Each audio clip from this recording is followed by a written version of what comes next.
5 जानेवारीला मुंबई प्रेस क्लबला जी press conference झाली तिथेच मी जाहीर केलं होतं की पालघर ते सिंधुदुर्गपर्यंत इन्क्लुडिंग मुंबई सबब्समध्ये 12 लोकसभाचे 2024चे लोकसभा निवडणुकीसाठी आपण उमेदवार उभे करणार। देशभरात लोकसभेचे वारे वाहू लागलेले असतानाच कोकणात एका नव्या राजकीय पक्षाची घोषणा करण्यात आली आहे। मुंबई उपनगर, ठाणे, पालघर, रायगड, रत्नागिरी आणि सिंधुदुर्ग भागाच्या विकासाच्या हेतूने नवीन कोकण प्रादेशिक पक्षाची स्थापना करण्यात आली आहे। येणाऱ्या लोकसभापासून ग्रामपंचायतपर्यंत सर्व निवडणुका लढवण्याचा या पक्षाचा मानस पत्रकार परिषदेत व्यक्त करण्यात आला।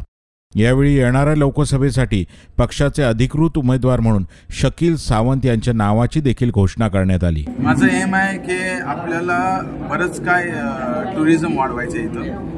आपल्याला गावगाव हॉस्पिटल्स बनवायचे आहेत, तालुक्यात हॉस्पिटल्स बनवायचे आहेत, डिस्ट्रिक्टमध्ये हॉस्पिटलमध्ये जे बेसिक नीड्स आहेत ते आपल्याला सर्व करायचं आहे। रस्ते असो या इन्फ्रास्ट्रक्चर असो, स्कूलिंग्स असो या कॉलेजेस असो, म्हणून मी नवीन पिढीला सांगतोय की प्लीज तुम्ही कोकण प्रादेशिक पक्षाला पाठिंबा द्या। त्या पुढच्या टप्प्यामध्ये रायगडमध्ये मी उमेदवारांची इंटरव्ह्यू घेणार आहे।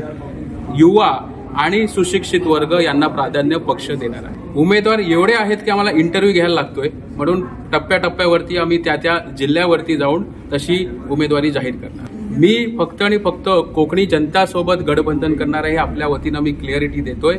बाकी मला कोणत्याही राजकीय पक्षांचा जरी कॉन्टॅक्ट आला तर कोणालाही मी इथे कोणासोबत गठबंधन करणार नाही। जनशक्तीचा बुलंद आवाज म्हणजेच रत्नागिरी खबरदार।